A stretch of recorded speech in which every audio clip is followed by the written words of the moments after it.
నమస్కారం ప్రజలారా, మన తెలుగువారందరికీ కూడా శ్రీరామనవమి శుభాకాంక్షలు. మా అన్న తరఫున, అంటే మా అన్న బయటకు చెప్పలేకపోయినా కూడా నేను అంతర్జాతీయ ప్రధాన కార్యదర్శిని కాబట్టి నేను ప్రతి ఒక్కరికి కూడా శ్రీరామనవమి శుభాకాంక్షలు తెలియజేస్తూ ఉండా. ఇకపోతే ఇంక మనం వీడియోలోకి పోదాము. జై శ్రీరామ్.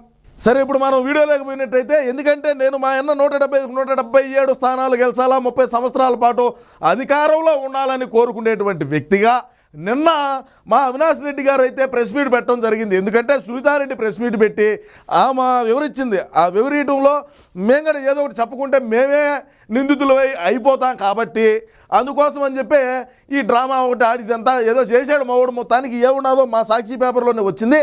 ఆ తర్వాత దీన్ని ఒకరు మనం చిన్న విశ్లేషణ చేసి, ఎందుకంటే మన పార్టీకి డ్యామేజ్ జరిగే కాడ ఎక్కడైనా సీమరాజా ఉంటాడు కాబట్టి ఖచ్చితంగా మనం అయితే మాట్లాడాలి.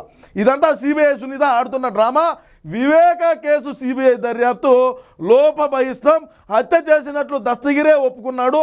వెంటనే ఎందుకు అరెస్టు చేయలేదు అంటే, వెంటనే ఎందుకు అరెస్ట్ చేయలేదంటే, మన అన్న అధికారంలోకి వచ్చిందే సిబిఐకి ఇచ్చి కేసు ఖచ్చితంగా వివేకం బాబాయ్కి న్యాయం అయితే చేస్తాను. ఎవరైతే మర్డర్ చేశాడో, ఎవడైతే దీంట్లో కీలక పాత్ర పోషించున్నాడో వాళ్ళందరికీ కూడా తక్షణమే శిక్ష విధిస్తానని చెప్పి అయితే మన అన్న అయితే చెప్పి మనం అధికారంలోకి అయితే వచ్చినాం. అధికారంలోకి వచ్చిన తరువాత ఏనాడైనా సరే ఒక్కరోజైనా అన్న వివేకా సార్ గురించి మాట్లాడినాడా అవినాష్ రెడ్డి అన్న అని నేను ఈరోజు అడుగుతూ ఉన్నాను. నేను అడిగేదే కాదు, రాష్ట్రంలో ఉండే ప్రజానీకం అంతా అనుకుంటానే ఉన్నారయ్యా. అతనికి ముందస్తు బెయిల్ వచ్చేలా సిబిఐ సునీత సహకరించారు. సిబిఐ అనేది మన ఇంట్లో సంస్థ కాదు, అది ఒక మన దేశంలోనే ఒక పెద్ద సంస్థ. సిబిఐ సంస్థ సహకరించేది ఏందయ్యా?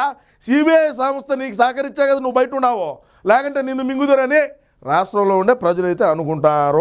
అదేవిధంగా ఆ తర్వాత అప్రూవర్ వ్యవహారాన్ని బయటకు తెచ్చారు. ముందస్తు బెయిల్ వచ్చిన తరువాత అప్రూవర్ అరెస్ట్ ఉండదు. ఇలా దస్తగిరి ప్రయోజనాన్ని కల్పించి వారికి కావాల్సిన పేర్లను చెప్పించారు.